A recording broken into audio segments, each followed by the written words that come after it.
Welcome to Chalk Talk LI, Long Island's go-to podcast for teachers.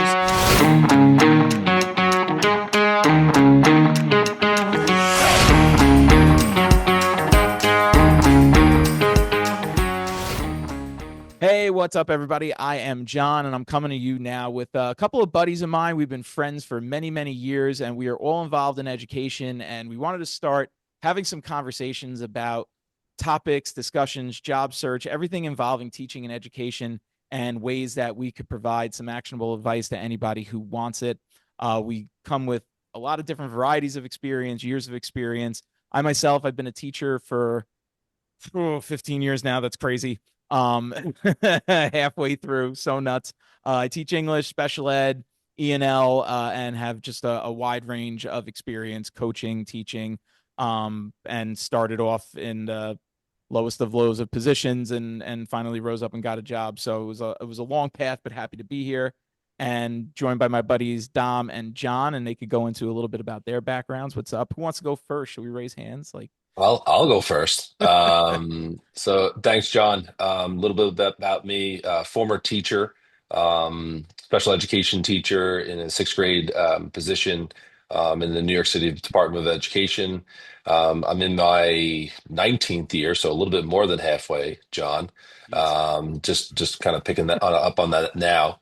And for the last 10 years, has been an administrator in different roles. Places like Long Island and Westchester County, Dutchess County, New York. So really excited to be part of this. Yep. And I am Dom, and I am also a former New York City Department of Education general education teacher. Taught on the general ed side of a fifth grade ICT, third grade. Taught a leave replacement on Long Island before heading out to the DOE, and then completed my SBL certification and completed 6 years as an assistant principal, and now I'm entering my third year as a principal. So I'm excited to be here tonight and to just give you guys some advice and some perspective on what's going on out in the teaching world. Yeah, I think it's important because we have these conversations with ourselves all the time about our experiences, and it's can be very candid, which is nice because you can't always, from the teacher side, like you can't always have the candid conversations with your admin. Obviously, there's a work relationship. It's a professional relationship. They are your boss. So you can't always have these candid discussions that you want to have. So I think it's cool that we could do this and then potentially, bring some of these things to light so that people can, it might help them out. They might hear something that's beneficial or just, give direct advice, like which we're going to address towards the end, just some direct questions that we can answer. So we'll look at this as like me asking you guys to answer a lot of questions from the admin perspective, and then I'll give the teacher side too with certain stuff. But all right, so let's jump in. Obviously, biggest thing right now, job searches, teaching. There's so many candidates going for so many positions. And I see a lot of people commenting all the time on Facebook and asking questions of like, should I leave this job to take a substitute job? Should I do this job? Should I do that job? So I guess the first question I would ask is it beneficial to, let's say, start as a substitute teacher? What do you guys think about that? Yeah, I mean, Dom, I'll take that first Yep. piece. I mean, I think what's interesting, I'm glad we all kind of shared a piece of our journey in education. I think that's really important to kind of note. I don't think, no two educators have the same path to their quote unquote dream job. Whether you are starting out as a substitute or a teaching assistant, or as Dom shared before, as a leave replacement within a particular school district or school, I think that's important to realize, right? You can't necessarily compare yourself to a friend or a colleague. There are some people who land their dream job within the first interview, right? But that's not typical. What I think is really important, depending on where you start your journey, is to really, no matter what position that you are filling within a school district, to make sure that you are, I think, which is probably number one in my book as an administrator when I'm looking at new staff is your ability to build relationships. I think that's professionally with fellow colleagues, more importantly with students, and really taking whatever position that you have as kind of treating it like your current dream job, even if it might not be. Because at some point, whether you know this or not, if you're new to the profession, the educational world on Long Island is extremely small. And I think you can either make or break your career within the first year or two of your professional life by making the right decisions, by connecting and networking with the right people, by going above and beyond, right? There's many ways that you can go above and beyond in positions that are within a school. And I know that's something that I look for as a current principal, sitting principal for the last 5 years. And for people that I look at, because it does, it's cliche, but it does take a village to run a building. So whether you are serving, like I said before, in that role of a substitute teacher, whether it be per diem or permanent, whether you are a leave replacement, or you're a teaching assistant, I think there's ways to impress people and what you could bring to a building each day. Yeah, and just to add on to what John just said, I agree with all the points that he just made. But one of the other things that I want to point out too is that a lot of times in our buildings, especially in the subbing scene of things, we have many subs in our building, and you're kind of, if you're brought in as a permanent sub, or even if you're brought in as a per diem sub, while it's great to be building relationships with those people, a lot of times you're also, competing with those people, and you need to end up being the best one and figure out ways to stand out. And, like John said, there's things that you can do that are like the little things that go a long way in a school. Most recently, I could say one of my permanent subs that, has been doing a great job in the classroom, but hasn't really set herself apart. Just stepped up and took the front of our bus loop today, and we had somebody out for bus duty. And I can tell you, I was at the front of my building, and we got about 30 buses, and she was standing at the front of the bus loop and really impressed me by that. She realized that there was a hole that day, and she filled it. And so there's things like that you can do to really set yourself apart. And it is important that when you are up against some of your colleagues, while you want to keep it collegial, you also have to realize that there might be one job that you're all competing for, and you have to figure out ways that you're going to stand out. Yeah. So yeah, that's a really good point. Cause it is cutthroat at some point. Like you said, if there's one position and 5 people going for it all in district, like someone's going to get it and 4 people are going to be really disappointed. Let me actually, so maybe I'm giving bad advice. So you guys tell me if this is bad advice, because what I've told people, that have come in, like subs, people that I know that are working, and asking me, like, hey, how do I differentiate myself? How do I show that so I tell them, I'm like, invite the principals or the APs into your classroom. I'm like, if you're subbing in, so, I'm in high school, so there's a content area. So, and I would imagine that it could work in elementary too, but, I said, if you're going to go in and sub in your content area, like get what you need from the teacher, make sure, put an actual lesson together and invite them to come in and say, hey, I'm teaching in social studies, 10th grade today, Global 10. I'd love for you to just come in and just give me some notes, make it a formal, informal observation, whatever it is for you. But I'd love for you to come in and then offer me some feedback on how I could grow and get better. So I don't know, is that good advice or is that bad advice? I think that's good advice, John. I do think that that's good advice. And the biggest thing that we want to see out of a sub is their capacity to grow and their willingness to get better. So we know that if they're coming in and they're a first year sub, could be a a sub that's right out of college. We're not expecting it to be amazing, but the fact that they had the courage to ask us to come in and the courage to elicit feedback that's going to get them better, I definitely think goes a long way. Yeah, and it's not. Oh, sorry, John. Go ahead. Yeah, sorry, and it's not the example that you're using, John, and I do and agree with Dom 100% that I think it is good advice, and it's not something that's entirely common that you see.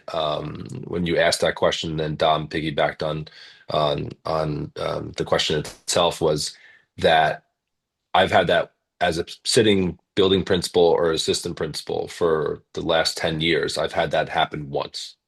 I had a fourth grade teacher in a previous school district that I worked in, that sought me out. She was probably about a couple of weeks into subbing. Then she was put into an emergency leave replacement. And within the first month, she invited me into her classroom.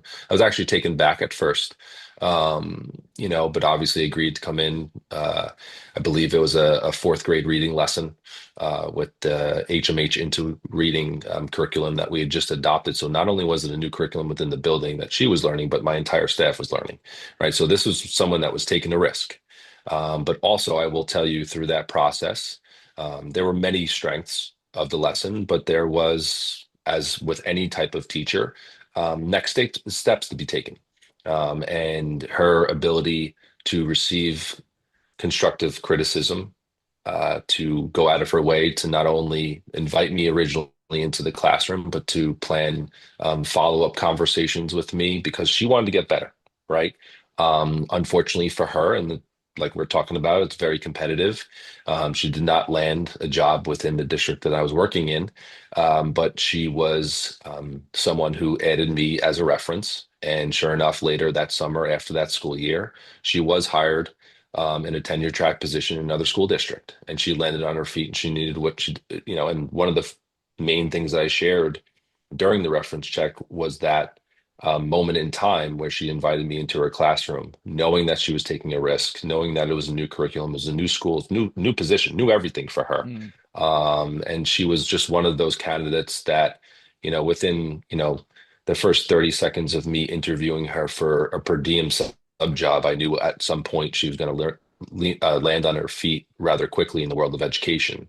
Those are the people that people like myself and Dom are looking for, because not only someone who has talent and standing in front of that classroom and being able to manage it and be confident in her ability, but to also understand that she was very green and she had things to work on. I haven't spoken to her in about 2 years, but I'm sure she is well into her way and 2 years into her probationary period. And I would be shocked if she was someone that was not going to be offered tenure in another 2 years.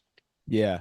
Yeah. Well, because I don't know. I always went about it as like when I say that to people, I'm like, look, put yourself in the human seat, right? Like from what I know about administration, is only from being observed and talking to you guys, and like the teaching experience. But we're always complaining that we're swamped with time, right? Mhm. We have no time, we have Mhm. no planning time, whatever. Like you guys got a lot of stuff to do too. Like I don't think Mhm. anybody who thinks that administrators are just sitting there in their office and not being completely overwhelmed with like parent calls and observations and all the things that are different now that you have to do is crazy. So I'm like, look, they're pressed for time, but like we have a new principal this year. Mhm. We have a new principal, new AP, like a lot of turnover. And I introduced myself to one of the new APs, and again, I'm tenured, like nothing matters, like in that sense, because they'll be gone anyway. But I went up, introduced myself. I'm like, yeah. He's like, oh, you're in special ed. That's what I used to do. I'm like, hey, come in anytime. Like my door's open. Like feel free to, but I would do that as a first year teacher anyway. But you guys don't have a lot of time. But I know that administrators love being invited to the classroom because there's a piece of you that always still Mhm. wants to be connected to the classroom. Mhm. So inviting 100%. you in is like it's the easiest way, but to get yourself known, because I mean, how often are you guys going to be walking into permanent subs or substitute classrooms to see anything Mhm. except if you hear that bad news is like if you hear bad stuff is Correct. happening. Unless this is the problem. Yeah. Yep. And just to, Mhm. just to piggyback on all the points that John just made, like I definitely, I agree with all the points that he just made. I also want to take it a step further here and just say that like right now, there's a lot of shifts going on in education. We have a lot, like I could speak for my district right now. We have all sorts of professional development going on. There's, Hegarty training going on. There's science of reading. There's MTSSI workshops that are going on.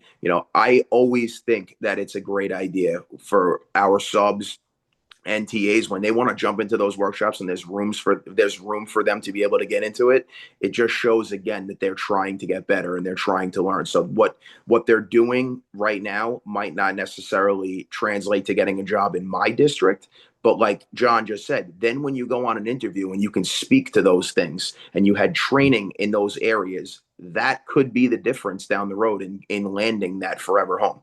Mm-hmm. Mm-hmm. Yeah, it makes, I mean, you're getting free training. Like, it makes total sense. Mm-hmm. Like, you have the opportunity to get a free training. And again, like you said, use that as a future stepping stone. So while we're on this topic, let me ask you guys, hard question from a teacher to admins.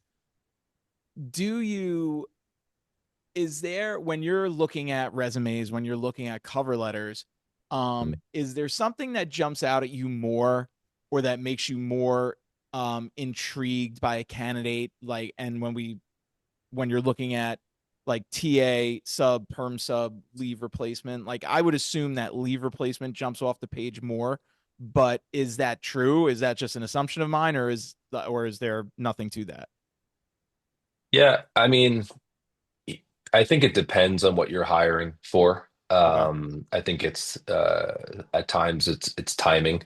But I will tell you that for someone like, or for people like Dom and myself, having someone that's coming in with some type of experience, controlling and having their own classroom at some point is definitely a plus, but that's not always the case, right? I've hired plenty of teachers in my career that, and I say it, all they have, which it's a hard job, right? Being a substitute, it's probably one of the hardest jobs in a school building, and all they have is permanent sub work. But I think in addition to sharing what your experiences are inside the classroom, I think anybody, like Dom said, that could take advantage of that, they can put on their resume saying, during the interview process, that I actually, volunteered myself to participate in a Haggerty training, in an iReady training, whether it comes from, iReady Math or iReady Diagnostics, right? Those are all, what jumps off the page to me is someone who is willing to learn, willing to advance themselves in the world of education, and also, which is really key, most likely understands that they need to do that in order to separate themselves on paper, right? Because it's really hard, right? You're looking at a piece of paper that has, I hired a position in my current building right before the school year started, and for one general education position, we had 480 resumes, and that was just on OLAS alone. That's so crazy. And in Oh my addition God. to that, we receive resumes from every angle, whether it be other staff members, it could be, the secretary's niece or anything like that. And when I go into those situations, I'm obviously, it's nice to maybe have a connection to some of these candidates, but I really try to separate them out and really kind of lay them out literally on a whiteboard or on a table to really be mindful of, right? Because the hiring process can be grueling at times, from start to finish. So we want to make sure that we're not wasting our time with candidates just because they know somebody, which I think is kind of a misconception that I'm sure gets thrown around the teaching world, and hiring. So yeah, I think that those are some things that pop off the page when I'm looking at a resume. And just to add, I agree with John. Like, I'm definitely looking for experience. A lot of times it does depend on what the position is that we're looking for and what the person has in terms of experience in that specific area. Another thing that I would say I look for as well is, like, I look for leadership experience on a resume, whether it be it could be coaching, it could have been the captain of their sports team, it could have been a president of a something in college, something where they had to be part of a team, and someone that was able to get the best out of the people around them. And I think that having that quality as a teacher helps you to not only get the best out of the students that you're working with every day, but also it brings up your entire grade level, or it brings up your entire department. So I think that those are some of the things that I also look for. And I Yeah. just want to interrupt you for 1 second because I'm going to throw it from the teacher side. I don't think you should be allowed to be an administrator without that without that experience on your resume either. I don't think Mhm. you should be able to lead a building, lead a school if you have, I mean, I guess being a superintendent's different because it's like a business thing more than like on the ground, boots on the ground, like getting people motivated. But like you guys got to motivate the troops, right? Like you got to Mhm. get your teachers to buy in. I Yeah. think it's very hard to have that skill set if you haven't been a part of a team, been a part of a group. Like it doesn't have to be a sports team, like you're saying, Dom, but you know, being an elected like class president and like you ran, Mhm.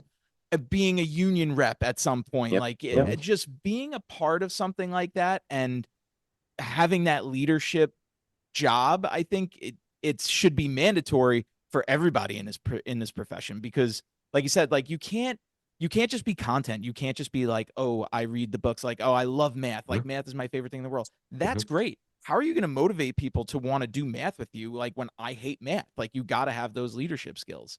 I could tell you that speaking on another candidate that had the privilege of hiring, I was a first year AP in Westchester, and she's still there today. She's the math interventionist in the building, and we had hired someone for the position the previous spring who moved out of state. So we were looking for someone probably, I would say, at the end of July and August. So we were in crunch time, right? We needed this position filled by, let's just say, September 4th, whatever the start date of the school that year was.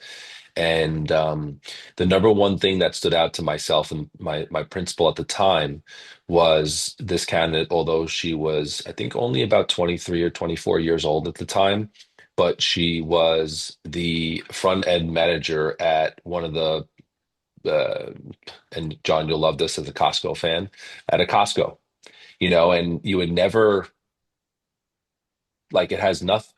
I say I thought it had nothing to do with education, but to Mm-hmm. Dom's point, she was leading, and right on her resume, it said at any point during a shift, she was leading 30 between, I would say between 35 and 50 of her colleagues, you know, during a work week in Costco. And we all know what a Costco could look like on a Saturday afternoon. And sure enough, when we met her, we could see it through. She was also a college softball player, was a team captain. And when it came to her in the classroom, you could see all those attributes on a daily basis. And even herself at the time, she was able to speak to it. But after she got hired, I told her, wherever your career takes you, right? That experience is going to continue to play a role, whether you know that or not. And like I said, she's now 8 or 9 years into her career in that building, and she's made a difference. And it's not only on the content side and supporting those students that needed in math, but also has developed into a leader in the building as well. Yeah, for sure. I mean, I could say as well. I have a teacher of mine that I again had the privilege of hiring a couple years back. She was a manager at Texas Roadhouse. Mhm. Same type of thing. Crazy, Mhm. weekend nights, but you can tell that that's in there. And Mhm. teaching brought out another side of it. Mhm. Mm-hmm. So let me ask you this question. Um, I like it's refreshing to hear that these other things can stand out and like I guess if you put that into your cover letter, your resume, if you build that a certain way, a smart way, you could stand out and actually stand out of the crowd with the pile. Mhm. How cutthroat is it when you've got I mean, I feel like every job now has 500 candidates for it. Mhm. So how cutthroat is it when you're looking at these resumes and cover letters? Because my student teacher way back in the day, student teacher, seminar teacher, he said when they would look at cover letters, if they saw like a spelling error, a grammatical error, a punctuation error, garbage. Maybe not in your experience, you guys haven't done that, but do you know of anybody maybe who Mhm. is it still that cutthroat? Like when you see something like that with so many candidates, is that an automatic like no, or will you take in the whole resume and then say like, okay? I would say, unfortunately, because it is cutthroat, right? When it comes to those types of things. Speaking about the colleague that I had, the principal that I worked under, in Westchester, that was the first thing that she looked at. And she taught me early on in my career, and it's something that I take through, is that if you have someone that's submitting a professional resume and cover letter that's making grammatical errors, or she used to take it as even if the font and the structure of the resume seemed to be almost that it was kind of thrown together right before it was sent to you, Mm. will later on, if you do hire someone like that, present itself again. And in some of those situations, when it comes to how much we communicate and how much there is like this open door policy with all the applications that we have between school and parents and guardians, um, it will present itself, right? And, now all of a sudden, for people like myself and Dom, now it becomes a problem and it's a conflict for us. Now it becomes, talking about how crazy any day is for any educator, and especially when it comes to people in our positions. It's something else on our plate that in the professional setting, we shouldn't be having to worry about. Now, sometimes I can understand, right, that maybe it's just an honest mistake that someone didn't pick up on when they were editing their resume, but also it tells me, or I kind of think of the question as, did the person take their time with this? Do they care? Do they really want this position? Do they really understand that there might be 499 other candidates applying for this position? And that means something. It really does. I don't think it's something that, depending on the position, necessarily, we crumble up that piece of paper and throw it in the garbage, but it 100% makes a difference. Yeah, I completely agree.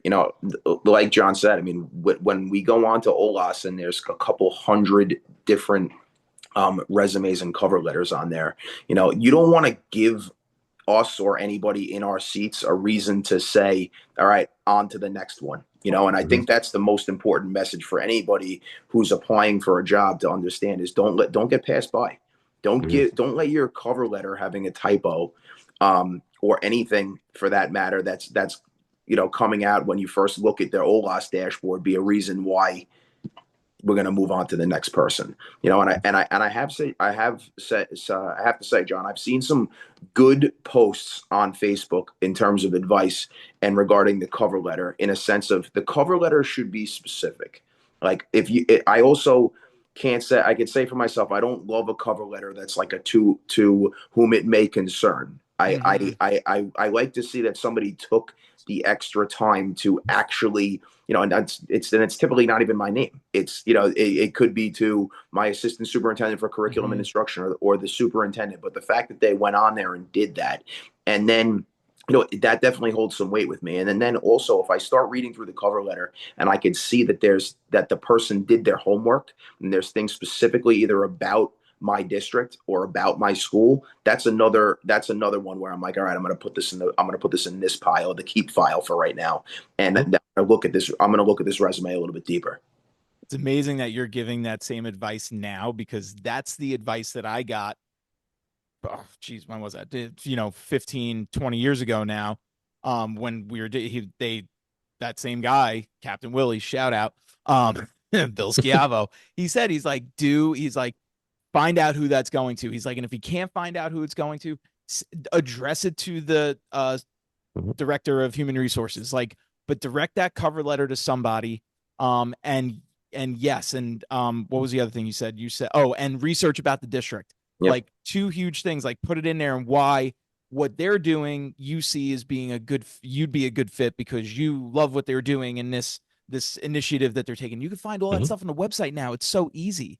There really is no excuse to have mistakes and to not do that, because the access to information, and then to have AI clean up your resume or Grammarly, whatever you use, just spell check in general, like, you should be able to find those errors and take care of them. And taking that to another level too, if you are, I don't want to say lucky enough, you're fortunate enough to be invited to a screening, a panel I would say interview. you're lucky, you got to be a little bit lucky. And that's just the unfortunate reality of it. But something that I have suggested to some candidates that maybe I wasn't able to offer a position for, whether it be internal or external, those people that are really seeking that feedback. And I recently gave this advice to a teacher within the last year. And I said, there's no written rule that you can, whoever sets up that interview for you, to ask, who am I meeting with? Right? Who am I meeting with? Because, depending on the district, it could be the building principal only. It could be the building principal and an assistant principal. It could be the assistant principal. They could be bringing you right to a screening that's more of a panel, and there might be a director of math on there, or there might be a assistant superintendent for special education, depending on the position, right? It's something that not only did I use to my advantage as a teacher, and I kind of just, I honestly, I'll take credit for it. I kind of just thought of it myself. I'm like, let me ask the superintendent secretary who's on the panel. And I would say 99 out of 100 times, they'll tell you who's going to be there if they know that. Mhm. Sometimes they don't have that information, that person that making that phone call, but that's really important because you also have to be able to prepare for who's sitting in the room, right?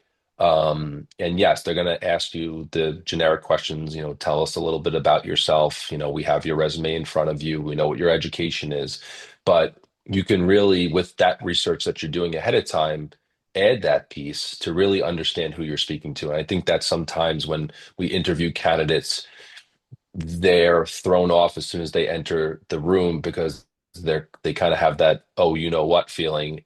And I wasn't expecting this person to be here or that person to be here. So I think it's something that candidates should use to their advantage.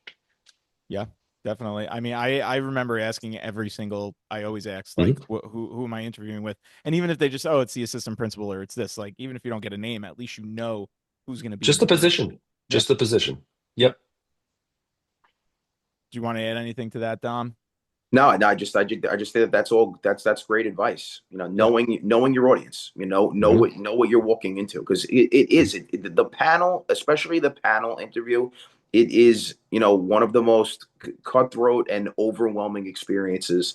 No matter what level you're interviewing for, it's a lot, and Yeah. beforehand you can mentally get yourself in a good headspace if you know you're going to be sitting down with 5 or 6 people versus if you're going to be sitting down with one or two or one. Hmm. Well, because I, it's so different. I mean, I've sat in on a couple of panels now, where I've been a part of the panel, and it's amazing how one person can, and it's usually a person with some power, um, but that one person sitting in that interview, they could see something that really turns them away from that candidate. And when 5 out of the 6 people are like, really like that one, that was a pretty good one. I feel like they should probably move on. And that one person is like, I saw this, did not like it, not happening.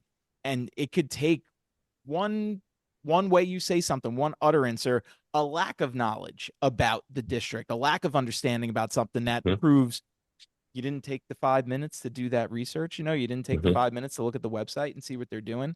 I mean, Mhm. it's like I've got to give myself a real estate plug, obviously. But when I'm talking to sellers and we start talking about commission, and I say like, this is my price. This is what I charge, bare minimum, for me to like absorb all your emotions and me not sleep and you do sleep. They're like, well, I spoke to someone else and they're willing to do it for this. And I said, well, listen, if they're willing to give your money away, or if they're willing to take less money, just think about how quickly they're willing to give your money away. They're going to give your money away faster than if they're willing to give their own. So I wouldn't Mhm. really trust someone who is willing to just throw their own salary away.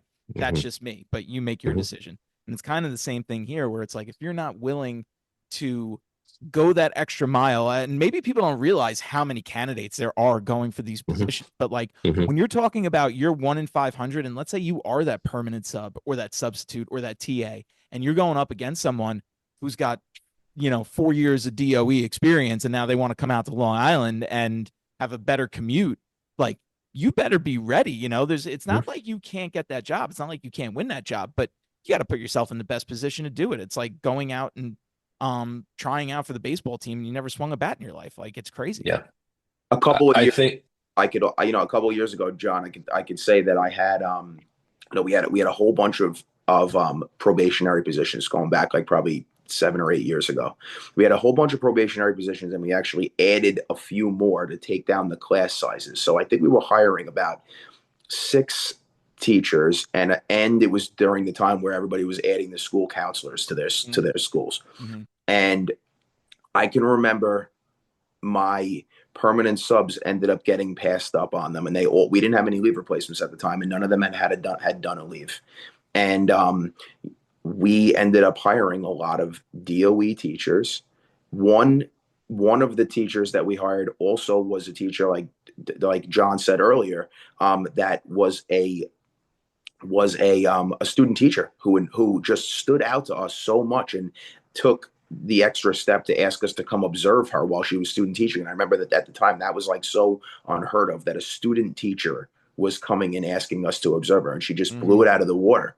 And I just think it's important for everybody to realize that if you do have the opportunity to get into a leave replacement or run your own classroom, I think it's a good opportunity for you to boost your resume and possibly get yourself up higher on that pile. And I think one other thing to add to that we're talking about right now, it's a great topic to focus on. I think people need to hear is that the people that you're most likely meeting with, right, at the administrative level, or it could be, panel members that are classroom teachers at the time, is that whatever process you're going through to land that job, we all experienced it as well. Right. And I think that's sometimes what gets lost. Right. So when we talk about the going above and beyond, and I can speak to, the 3 of us on this call right now, is we lived that at some point and most likely at multiple times. Right. So you're talking to people who most likely went above and beyond to be recognized, whether it be during the interview process or starting out as a per diem substitute or being a first year teaching within the New York City Department of Education. We all know that it's not easy, but also at the same time, with the experience that we do have, people who aren't going above and beyond, stick out like sore thumbs. They really do. And, in our world, we can't necessarily feel bad for those people, right? Because there's a job to be done and there's the students to stand in front of every day and a community to respond to. So with that comes a lot of pressure, but also at the same time, I think it's important for people that are new to the world of education to realize that you're talking to people and you're meeting with people, whether it be formally or informally, that went through the same process at some point, maybe multiple times during their career. Yeah, and I think I'm just going to add to that too. Like I have, my district allows us to have up to 7 permanent subs. So a lot of times, like I said, they're going up against one another. And John mentioned earlier that while he didn't have a probationary position for a candidate that had asked to be observed by him, his recommendation ended up being the reason why, or one of the reasons why, she ultimately landed that spot. And I think it's important for anybody that's in the sub or the TA ranks, per diem, permanent sub, whatever it may be, to realize that, when you're there, you are on a 180-day interview. And like John said, you are trying to sell yourself and you're trying to make sure that you do get a recommendation, and you're also talking to people that have been in your shoes. And when I look, I could say I had some subs this year. One sub of mine had 13 absences this year, and I could say for myself, when I was in that sub ranks and I was sitting in the exact seat she was in, I was there every single day, and unless there was some sort of emergency, because I wanted to make sure that I stood out, and I wanted to make sure that they knew that I was committed. So, realize that those are the things that you're going to have to do. And it's not to say that things don't come up, and it's just transparency is key as well. If any of my subs came up to me and said, I really have this going on or whatnot, I get that. We're humans, but you have to make sure that you're also giving it 100% when you're there and figuring out ways that you can stand out. Yeah. I mean, it's like every system, there's people that abuse it. And I've personal experience, I've never had an issue with any of my admins, just especially just like you said, being upfront and being honest about something. Like I have ninth period off. I had to go to a doctor appointment that I couldn't do at any other time because it was for a specific test. And I'm like, look, I don't have ninth. I need to get there by this time. Like, is it okay? Like, do you want me to take a half sick day, or can you get me coverage for the last 10 minutes of eighth so that I could shoot out? And she was like, no, we'll get you coverage. Don't worry about it. Like, and it was like, why are you asking to take a half sick day? That's like stupid, you know? But And you're I giving feel like the as long courtesy. as you're what? You're giving the courtesy, though. You know what I Yeah, mean? right. I was like, because I, you know, I did it in an email to her. So it wasn't like I texted her or did it on the side. Like I was like, you tell me what you want to do. Like I'm not trying to steal time from the district, you know, whatever. Yep. It's probably easier for you to just replace me for 10 minutes than it is to replace me for half a day because I'm amazing. And I mean, I do say those things. But again, you know, there is some freedom you have when you have tenure. Yeah. But like, yeah, it's always just been like, as long as you're upfront and honest and like they know that you're not someone who is trying to abuse that, trying to take advantage of that. Because we all know, like, who are you really disservicing? You're disservicing your kids and your colleagues. Like that's it. Like those are the people who are going to get stuck more than anybody. But I mean, if we were going to sum up the three things for someone to stand out, number one would be to research the school district. If you're going on an interview and writing a cover letter, like research that district, find out what you can and make that stand out to you, and in your stuff. And well, I guess that's two. Number one is research the district. Number two is make that information, what's going on there, stand out for you when you're writing your cover letter and your resume. Like take those nuggets and infuse them into your stuff.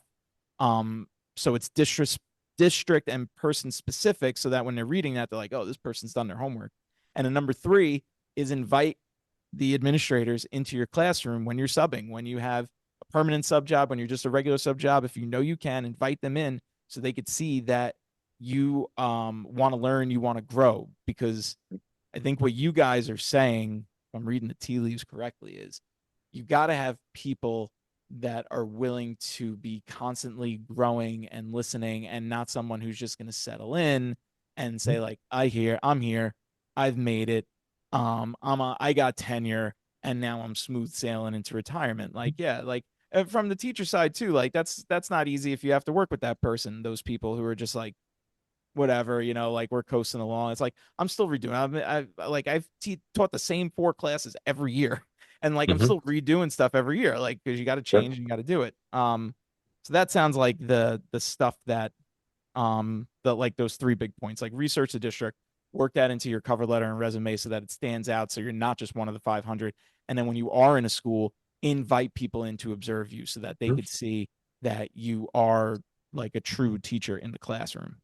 Yep, 100%. And I think the other thing that I would kind of add on to our third point there is, and I'm going back to Dom's example of the bus line earlier today, is that, you know, opportunities, and they're not going to be planned. They're going to be sporadic, and but every day, whether you're working in a elementary school, a high school, a middle school, a pre-K program, there are going to be hundreds and hundreds of these little interchanges that people didn't plan for, right?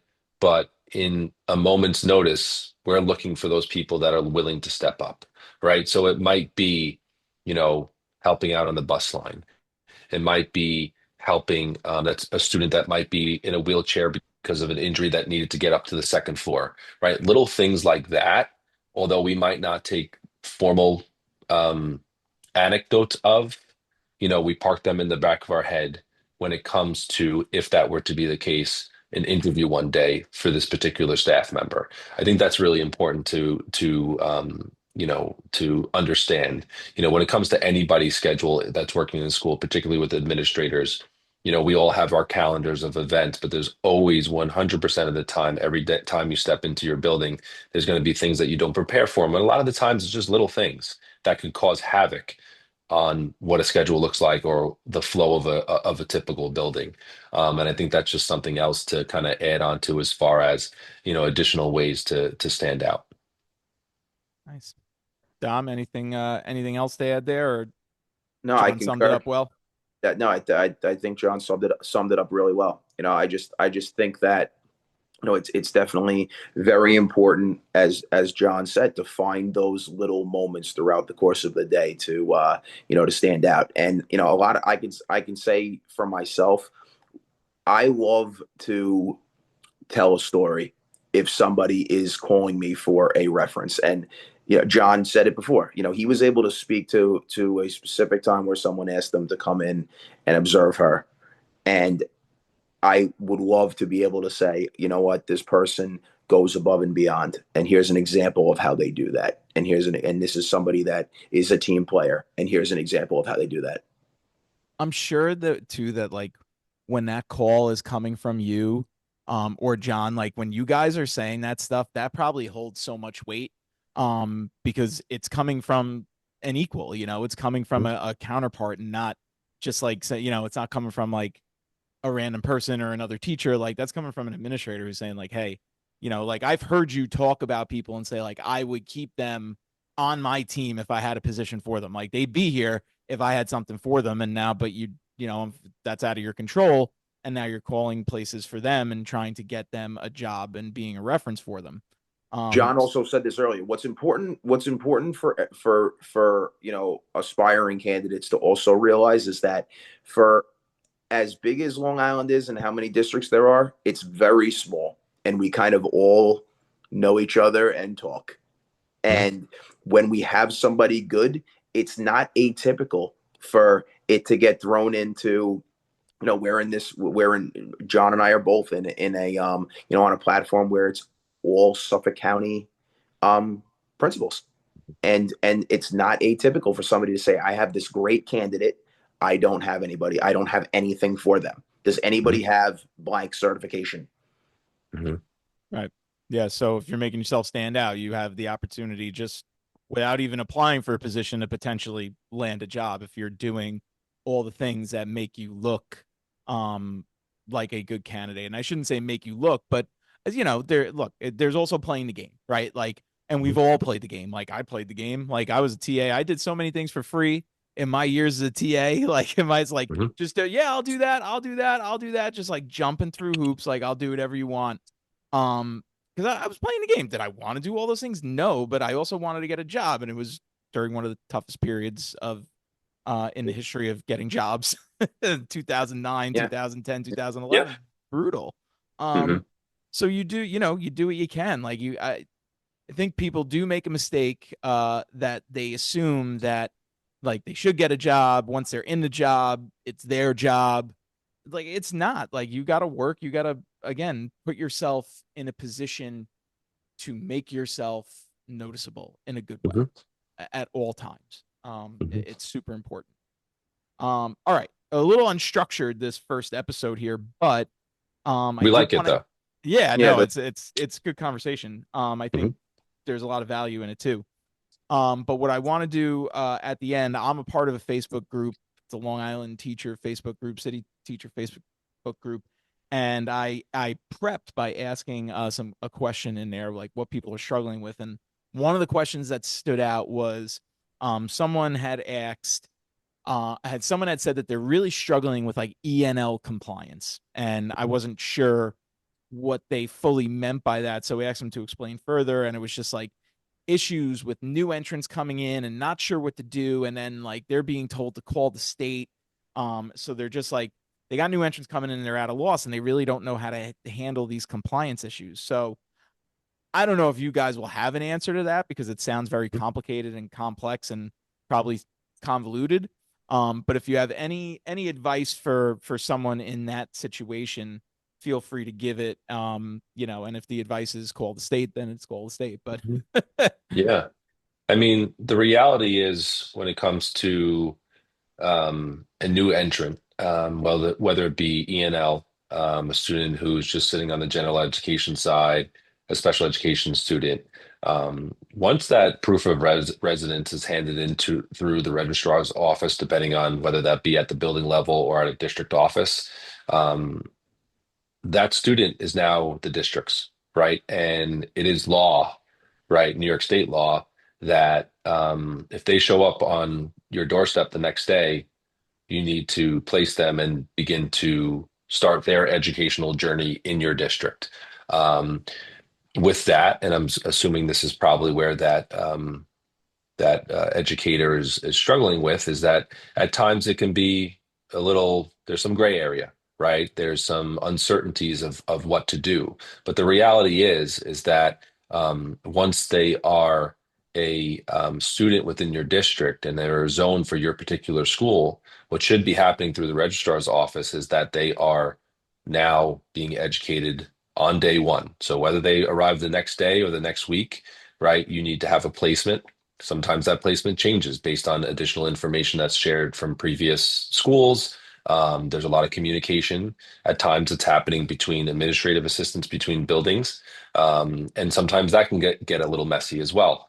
But the reality is that, and if you were to call the state, they would tell you, I would assume the same thing, is that you have to do what's in the best interest of that student, and what that is being able to educate them on day one, whenever day one is. I think something that I've always used to my advantage, whether it be an E&L student or not, is to make sure that someone from the school, most likely an administrator like myself, is communicating with the family, right? Because I think, which is also really important in these situations, any new student within the district, you have to make them and their families feel welcomed. The last thing that a parent wants to feel is this sense of, this school is not ready for my child, right? And there are some parents out there and guardians out there that may know the law, right? That if a school is saying, well, we don't have a placement for them, or we're missing this information, missing that information, we still haven't received any type of documentation from the previous school. That's not necessarily, I won't even say necessarily, that's not what the law states. So I think it's really, on day one, whenever that family joins your school community, to make sure they feel welcomed. And just to piggyback on what John said, it's definitely paramount that you are communicating with the family, because even if you don't have all the information in front of you right away, you're letting them know that we have your child, we're working on it, and we're gonna, and we're taking the steps to make sure that they get everything that they need.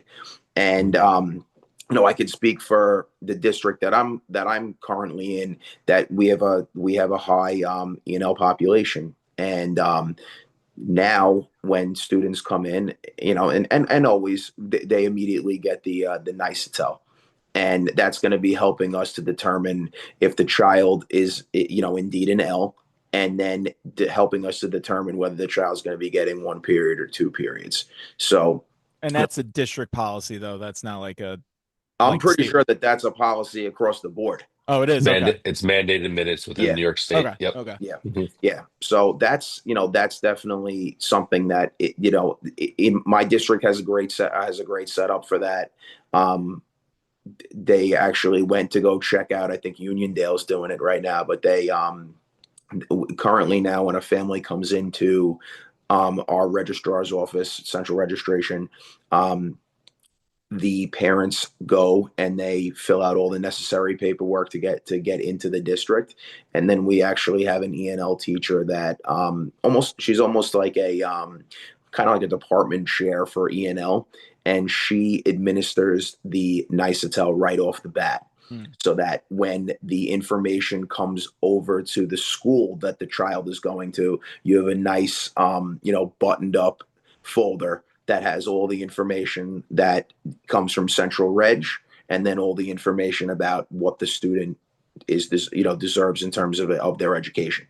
So, I think I think for the person that was asking that question, I think that they should be, kind of leaning back on their E&L department in their school district. And if it's not a big one, if it's not a big E&L department, there might be somebody that oversees world languages or something like that within district office that might be able to give them a little bit more guidance on where to go with that.